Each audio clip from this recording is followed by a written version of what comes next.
ದರ್ಶನ್ ತಮ್ಮ ಹೊಸ cinema devil ಚಿತ್ರೀಕರಣದಲ್ಲಿ busy ಆಗಿದ್ದಾರೆ.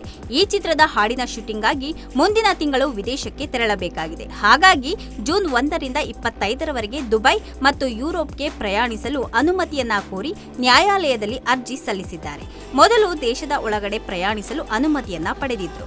ರಾಜಸ್ಥಾನ್ ಮೊದಲಾದ ಕಡೆ ಡೆವಿಲ್ ಶೂಟಿಂಗ್ ಅನ್ನ ಮುಗಿಸಿ ಮರಳಿದ್ದರು. ಈಗ ವಿದೇಶ ಪ್ರವಾಸಕ್ಕೆ ಅನುಮತಿ ಕೋರಿ 57ನೇ ಸಿಸಿಎಚ್ ಕೋರ್ಟ್ನಲ್ಲಿ ಅರ್ಜಿಯನ್ನ ಸಲ್ಲಿಸಿದ್ದಾರೆ. ರೇಣುಕಾಸ್ವಾಮಿ ಕೊಲೆ ಕೇಸ್ನ 2ನೇ ಆರೋಪಿಯಾಗಿರುವಂತಹ ದರ್ಶನ್ ಜಾಮೀನಿನ ಮೇಲೆ ಹೊರಗಿದ್ದಾರೆ. ಜಾಮೀನು ನೀಡುವಾಗ ನ್ಯಾಯಾಲಯ ಕೆಲವು ಷರತ್ತುಗಳನ್ನು ವಿಧಿಸಿತ್ತು. ಅವುಗಳಲ್ಲಿ ಬೆಂಗಳೂರು ಬಿಟ್ಟು ತೆರಳುವಂತಿಲ್ಲ ಎಂಬ ಷರತ್ತನ್ನ ಕೋರ್ಟ್ ವಿಧಿಸಿತ್ತು. ಅನಿವಾರ್ಯ ಹೋಗಲೇಬೇಕೆಂದರೆ ಕೋರ್ಟ್ ಅನುಮತಿ ಕಡ್ಡಾಯ ಎಂದು ಸೂಚಿಸಿತ್ತು. ಈಗ ದರ್ಶನ್ 25 ದಿನಗಳ ಕಾಲ ವಿದೇಶಕ್ಕೆ ತೆರಳಲು ಅನುಮತಿಯನ್ನ ಕೋರಿದ್ದಾರೆ. ದರ್ಶನ್ ಪರವಾಗಿ ವಕೀಲ ಸುನಿಲ್ ಕುಮಾರ್ 57ನೇ ಸಿಸಿಎಚ್ ಕೋರ್ಟ್ನಲ್ಲಿ ಮನವಿಯನ್ನ ಮಾಡಿದ್ದಾರೆ.